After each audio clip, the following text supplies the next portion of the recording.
Coucou les poussins. Ça y est, la vidéo où je vous révèle quelle est l'histoire que j'ai créée est enfin arrivée. Au moment où je vous parle, 52% des gens pensent que j'ai inventé la première histoire qui s'intitule L'homme à la cigarette.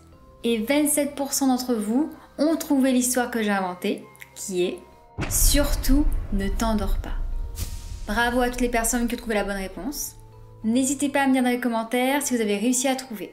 Maintenant, je vais vous dire l'histoire qui m'a fait le plus peur. Et c'est l'histoire numéro 1, l'homme à la cigarette. Et moi, imaginez que quelqu'un m'épie pendant des semaines, parce que voilà, elle a découvert qu'il avait des infos sur elle, et qu'il l'a suivi pendant des jours et des jours, je trouve ça vraiment horrible. Et si on rajoute le fait qu'il a voulu carrément rentrer chez elle en utilisant une brique, voilà, il a utilisé une brique pour casser la vitre de sa porte. Heureusement qu'il n'a pas réussi et que la vitre était très épaisse. Je pense que c'est pour ça. Hein. Mais je me dis, mais le mec, qu'est-ce qu'il voulait en fait pour vraiment à ce point vouloir venir chez elle? Je pense que Julie, elle doit avoir des questions en tête qui ont dû tourner en boucle pendant des années à se demander, mais qui était cet individu? Il y a aussi une question que je me pose, c'est comment ça se fait déjà que l'individu a été emmené à l'hôpital après avoir été arrêté. C'est très étrange quand même. Quand on arrête quelqu'un, on l'emmène directement au poste.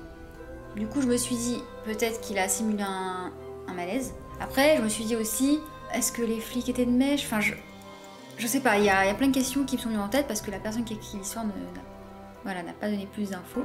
Mais c'est vrai que moi, en tant que victime, j'aurais trouvé ça très étrange que mon agresseur, qui n'a pas été blessé, soit dirigé à l'hôpital et en plus, voilà, il s'est enfui, la police... qu'est-ce qui fait mal son boulot quoi, c'est quoi ce truc?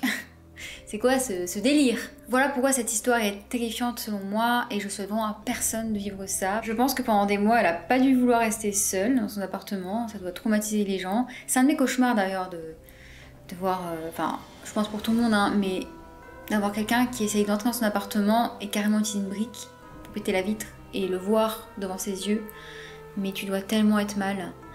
Elle a vraiment dû être traumatisée la nana. Voilà, cette vidéo est terminée, j'espère qu'elle vous aura plu. Je vous dis donc à bientôt dans une prochaine vidéo chair de poule. Au revoir les poussins.